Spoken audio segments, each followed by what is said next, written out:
गाथा का मतलब है कथा, और कथा जाहिर है बड़े लोगों की कहानियाँ, बड़े लोगों का जीवन कथा होता है। हम जैसे छोटे लोगों का जीवन तो व्यथा होता है, जो कोई सुनना भी नहीं चाहता। लेकिन ये कथा, पहले तो हम आपका यहाँ स्वागत है और हम जानना चाहेंगे कथा और गाथा में फ़र्क क्या है। बहुत बहुत धन्यवाद संजय जी। मुझे लगता है कि आप विनम्रता में कुछ आगे जा रहे हैं, इसलिए ऐसा कह रहे हैं। हर आदमी की कथा, हर आदमी का जीवन एक छोटी सी कथा से शुरू होता है और बड़ी गाथा में परिवर्तित हो क्या सकता बात है है। अगर वो चाहे तो।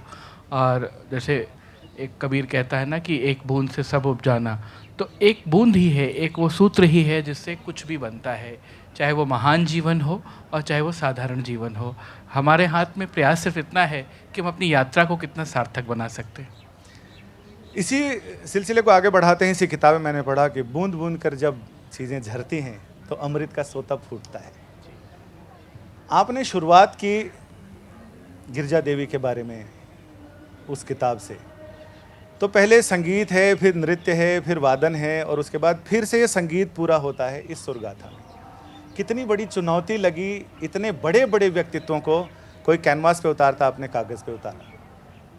मुझे लगता है संजय जी कि ये मेरा शौक़ था, और शौक़ से ज़्यादा एक आस्था का मामला भी था।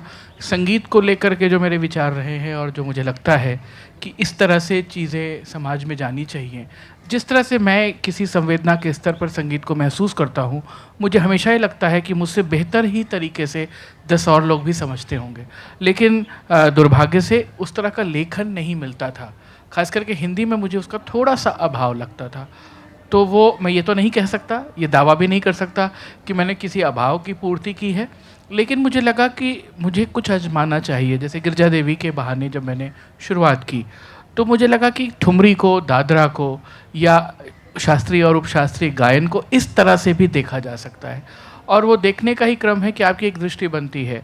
संगीत में एक शब्द मशहूर है, उपज की, इनोवेशन की जो बात होती है कि आपने बड़े से बड़े नर्तक का नृत्य देख लिया, लेकिन उसमें वो उपज का क्षण कहाँ है।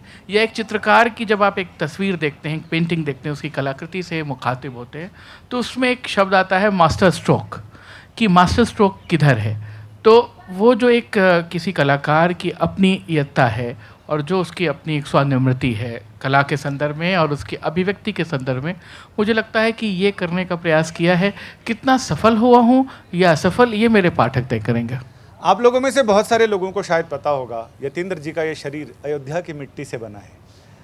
तो ये संगीत और उसके प्रति इतना जुनून, इतनी श्रद्धा, इसमें अयोध्या के मिट्टी पानी का कितना असर लगता है आपको? देखिए, अयोध्या तो बैरागियों का शहर है, जो बीत रागियों का शहर है, और ऐसा शहर है जहाँ राम भी गुप्त होते हैं और जल समाधि लेते हैं।